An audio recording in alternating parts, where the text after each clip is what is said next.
Hello दोस्तों, कैसे हैं आप सब। उम्मीद है कि आप सब बहुत ही अच्छे होंगे और अच्छे से पढ़ाई लिखाई कर रहे होंगे। तो आज हम करने वाले हैं क्लास 10th का मैथ का चैप्टर नंबर 3 दो चर वाले रैखिक समीकरण। इसका बेसिक क्लास पहले से हो चुका है, यदि आपने देखे तो मेरे क्लास पे जाके देख सकते हैं। तो आज हम उसका एक्सरसाइज का सवाल लगाने वाले। सबसे फर्स्ट सवाल हम यहाँ पे लिख कर रखे हैं। यहाँ पे बोल रहा है, आफ्ताब अपनी पुत्री से कहता है, 7 वर्ष पूर्व मैं तुमसे 7 गुनी आयु का था, अब से 3 वर्ष बाद मैं तुमसे केवल 3 गुनी आयु का रह जाऊंगा। तो इससे कुछ कॉन्सेप्ट आपको मैं देना चाहूँगा। जब भी कभी एज से रिलेटेड, मतलब आयु से रिलेटेड जब सवाल आता है, उसमें देखिए दो चीज़ महत्वपूर्ण होता है। सबसे पहले यहाँ पे पूर्व, और यहाँ पे बोल रहा है दूसरा में बोल रहा है बाद। पूर्व का मतलब होता है पहले, और बाद का मतलब तो जानबे करते हैं कि कुछ समय बाद। जैसे एक आपसे बोला जाए, अभी आपका उम्र 20 साल, अब 5 वर्ष पूर्व आपका उम्र कितना होगा, तो 15 वर्ष होगा। पहले की बात कर रहे हैं। जितना बोला जाता है वर्तमान आयु में से, मान लीजिए कभी किसी का वर्तमान आयु 20 साल है, यदि हम उससे पूछेंगे 5 वर्ष पूर्व आपका आयु कितना था, उसमें 5 को माइनस करेंगे। इसका मतलब निकलता है वर्तमान आयु में से जितना आयु बोला जाए उतना आयु को क्या करते हैं, माइनस।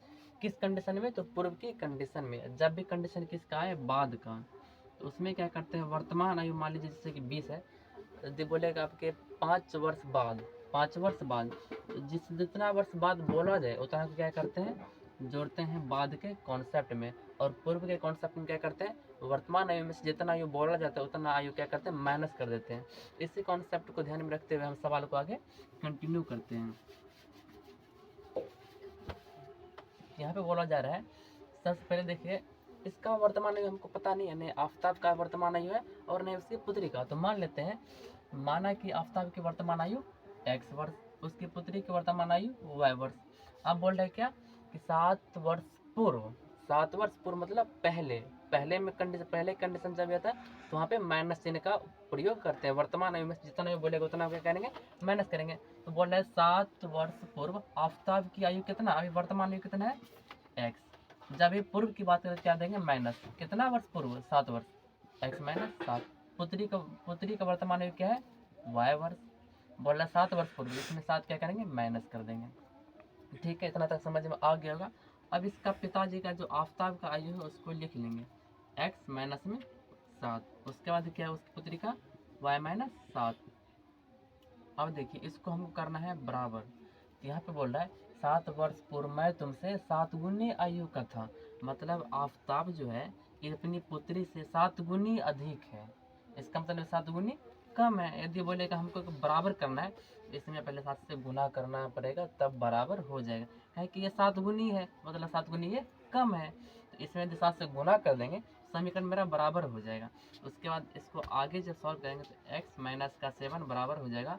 इसको मल्टीप्लाई करेंगे तो 7y, और जब इसे मल्टीप्लाई करेंगे तो माइनस प्लस माइनस माइनस हो जाएगा, 7 माइनस का 49। चर को एक साइड कर लेंगे और चर को एक साइड कर लेंगे। तो x माइनस का इसको लेंगे इस साइड तो माइनस का 7, तो y बराबर का माइनस में 49 इधर पहले से, इस माइनस में इधर आएगा तो हो जाएगा प्लस में 7। x माइनस का 7 तो y बराबर, इसमें से इसमें घटाएंगे तो माइनस का हो जाएगा आपका 42। इसको बोल देंगे समीकरण फर्स्ट। अब समीकरण सेकंड जो निकलेगा तो जगह नीचे नहीं थी तो हम यहाँ लिए हैं। अब आगे बोला 3 वर्ष बाद, और आपको पहले बताया कि बाद के कॉन्सेप्ट में प्लस जो मतलब योग करते हैं। वर्तमान आयु में से जितना आयु बोला जो उतना क्या करते हैं, जोड़ देते हैं। बोला 3 वर्ष बाद आफ्ताब की आयु, आफ्ताब की वर्तमान आयु है कितना, तो x है। बोला 3 वर्ष बाद, इसमें 3 क्या करेंगे, ऐड कर देंगे। उसकी पुत्री की वर्तमान आयु कितना है, y वर्ष। 3 वर्ष बाद इसमें 3 क्या करेंगे, ऐड कर देंगे। ठीक है, यहाँ तक समझ में आ गया होगा। अब आफ्ताब का आयु को लिख लेंगे यहाँ पे, x प्लस का है 3।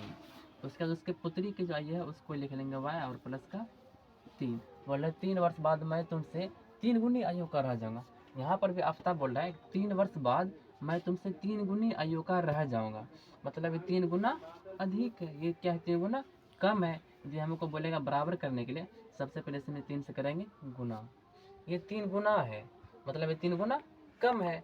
तो यदि बराबर करने के लिए बोला जाए, इसमें यदि 3 से गुना कर देंगे तो मेरा समीकरण बराबर हो जाए। एक उदाहरण लेकर आपको समझा देते हैं। जैसे यहाँ पे राम है और यहाँ पे श्याम है।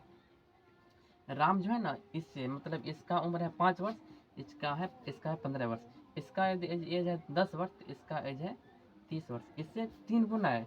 यदि हमको कोई बोला जाए कि इसका एज पहले इसको लेके चलिए, बोलेगा बराबर करना है, तो इसमें आप देखें यदि हम 3 से मल्टीप्लाई कर देते हैं तो 5 15 तो पहले से है, तो 5 या 15 ये भी हो जाएगा। यदि इसका यदि बराबर करेंगे, 30 है यहाँ पे क्या है 10, यदि हम इसको 3 से मल्टीप्लाई करते हैं तो बराबर हो जाता है ना। तो वही कॉन्सेप्ट यहाँ, ये 3 गुना था लेकिन ये 3 गुना कम था, ये 3 गुना अधिक था, तो बराबर करने के लिए इसमें 3 से मल्टीप्लाई कर देने की गुना कर दिए। अब सेम वही प्रोसेस है, इसको मल्टीप्लाई कीजिए अंदर से पहले, उसके बाद इसे, तो x प्लस का 3 हो जाएगा, और इसका करेंगे तो हो जाएगा 3y 3 तिया 9 हो जाएगा। उसके बाद चर को एक साइड और अचर को एक साइड कर लेंगे, तो x प्लस का मतलब माइनस हो जाएगा 3y बराबर को हो जाएगा 9, इधर आएगा तो माइनस का 3, x माइनस 3y बराबर बचेगा से, इसको बोलेंगे समीकरण सेकेंड। देखिए यहाँ पे बोल रहा है कि बीजगणितीय रूप में हल करें। बीजगणितीय रूप का मतलब होता है कि ग्राफीय विधि से इसको हल करें। अब मतलब मेरा ये ग्राफ कॉपी तो है नहीं जो ग्राफ पे इसको सॉल्व कर सकते हैं, तो मैंने समीकरण निकाले, समीकरण फर्स्ट ये हो गया, और समीकरण सेकंड ये हो गया। तो आप इसका टेबल निकाल सकते हो दोनों समीकरण, उसके बाद ग्राफ कॉपी पर आप आराम से ग्राफ खींच सकते हैं।